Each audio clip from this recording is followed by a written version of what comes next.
గత 10 నెలల కాలంగా ఏరుగట్ల మండలం తాళ్లరాంపూర్ గ్రామంలో వీడీసీ పేరిట కళ్ళు హర్తాలనే పెట్టి గౌడ సోదరులను రోడ్డు మీద ఈడ్చినటువంటి పరిస్థితి, రెక్కాడితో గారి బుక్కాడినటువంటి పరిస్థితి ఉన్నటువంటి గౌడ సోదరులను మరి గౌడ ఉద్యమకారులు కానీ మిగతా బీసీ ఎస్సీ ఎస్టీ మైనార్టీలు కానీ పూర్తిగా సహకరించి మరి అలాగే జిల్లా జడ్జి సిపి గారు ఆర్డీఓ గారు ఏసీపీ గారు మిగతా ఎక్సైజ్ అధికారులు కానీ అందరూ సహకరించి తాళ్లరాంపూర్ గ్రామంలో వీడీసీ సభ్యులను తర్వాత గౌడ సోదరుల కూతురు మాట్లాడి వీడీసీలు గౌడ సోదరుల మీద దాడి చేయొద్దని చెప్పి దౌర్జన్యం చేయొద్దని మీ వీడీసీ రద్దు చేసుకోవాలని చెప్పి మరి వాళ్లకు అవగాహన సదస్సు పెట్టి వాళ్ళను విడ్రా చేయించినటువంటి పరిస్థితి.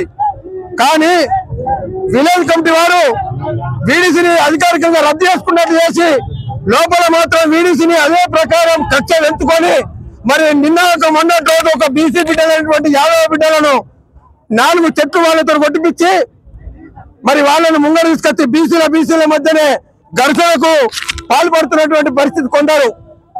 మరి నిన్న గౌడ సోదరులు మా చెట్లను వీకేసిందని చెప్పి ఎక్సైజ్ అధికారులకు పోలీసు వాళ్లకు చెప్పినప్పుడు వాళ్ళు వచ్చి ఎంక్వైరీ చేసి ఏదైతే బాధితులు ఉన్నారో వాళ్ళను అరెస్ట్ చేద్దామని చెప్పి వచ్చినప్పుడు ఏదైతే వీడీసీ ముసుగులో ఉన్నటువంటి విలేజ్ కమిటీ వారు మైకులు ఎప్పించి అటు గౌడ సోదరులను ప్రెస్కు మీడియాను తీసి ప్రపంచానికి తెలుపుతున్నటువంటి అమ్మ న్యూస్ ఛానల్ అశోకులు కూడా కొట్టి మరి వాళ్ళనందరూ వేధించినటువంటి పరిస్థితి. గౌడ సోదరులు మరి ఏదైతే విలేకరులను కొట్టినప్పుడు కూడా పోలీస్ ఎస్ఐ కూడా అక్కడనే ఉన్నాడు. వాళ్లకు అదుపు చేయలేనటువంటి పరిస్థితులలో గౌడ సోదరులు బిక్కుమంటుంటే వాళ్ళని గౌడ సంఘం వరకు తీసుకుపోయి గౌడ సంఘంలో ఒక రూములు ఉంచినటువంటి పరిస్థితి. గౌడ సోదరులు పోలీసులు లేకుంటే వాళ్ళు నిన్నటి గడియలోపల ఎంతమంది చనిపోతున్నారో తెలియనటువంటి పరిస్థితి.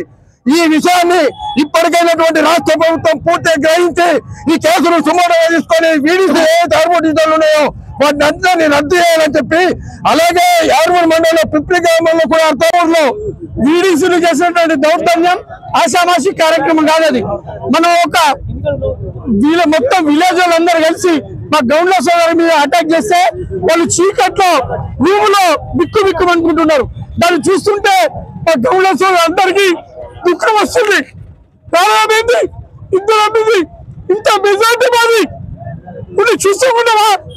తెలంగాణ అగ్గిగలుగుతుంది, గౌడ సోదరులు న్యాయం జరగని ఏదైనా తెలంగాణకు అగ్గిగలుగుతుంది.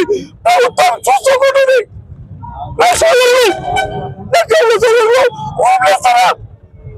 పోలీసు రక్షణ లేకుంటే శవాలు వస్తున్నాయి కదా, మోటార్ సైకిల్ తీసేసిండ్రు, రూములో బంధించిండ్రు, అక్క జిల్లాలను వేధించిండ్రు, గుళ్ళకి బయటకెళ్ళి కొట్టిండ్రు.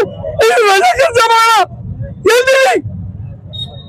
మీరు దీనికి ప్రభుత్వం స్పందించి సిపి గారు కలెక్టర్ గారు స్పందించకపోతే ప్రతి గౌడ సోదరుడు పాపన్న గౌడ అవతారంలో ఎక్కి దుక్కు అయిపోతా చెప్తున్నా, నేను హెచ్చరిస్తున్నాను. కొన్ని రేపు అర్థం జరుగుతుందా పర్వాలేదు, కానీ ఒక్క వీడి అని చెప్తున్నా.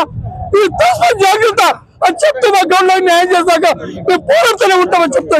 ప్రయోజనాల కోసము బీడీసీల పేరు మీద బీసీ ఎస్సీ ఎస్టీలందరినీ మరి విడదీసి ఈ గౌడ సోదరుల మీద, మరి ముఖ్యంగా వీరిని కళ్ళు పేరు మీద మరి ఊరికి బీడీసీకి డబ్బులు ఇవ్వాలనే దాని మీద అన్యాయంగా వీరిని మరి వేధిస్తూ ఊరి నుంచి బహిష్కరిస్తూ అనేక రకాల వేధింపులకు గురి చేస్తున్నటువంటి వీడీసీ ఈ కాన్స్టిట్యూషనల్ అంటే రాజ్యాంగానికి వ్యతిరేకమైనటువంటి ఈ వీడీసీని ప్రభుత్వం వెంటనే రద్దు చేసి మరి జిల్లా కలెక్టర్ గారు మరి సిపి గారు ఉన్నతాధికారులు దీన్ని సుమోటోగా స్వీకరించి వెంటనే వీడీసీలను రద్దు చేసి మీరు ఈ యొక్క చర్యను ముందుకు తీసుకుపోవాలని చెప్పి తెలియజేస్తూ రాంపూర్ గౌడస్తులకు న్యాయం జరిగే విధంగా తక్షణమే చర్యలు చేపట్టాలని చెప్పి బీసీఎస్ఎస్సీ జేఏసీ తరఫున కోరుతా ఉన్నాం. అలాగే ఈ మధ్యన మళ్ళా నిన్న మొన్న పిప్పిలో కూడా ఇటువంటి గొడవనే స్టార్ట్ అయింది.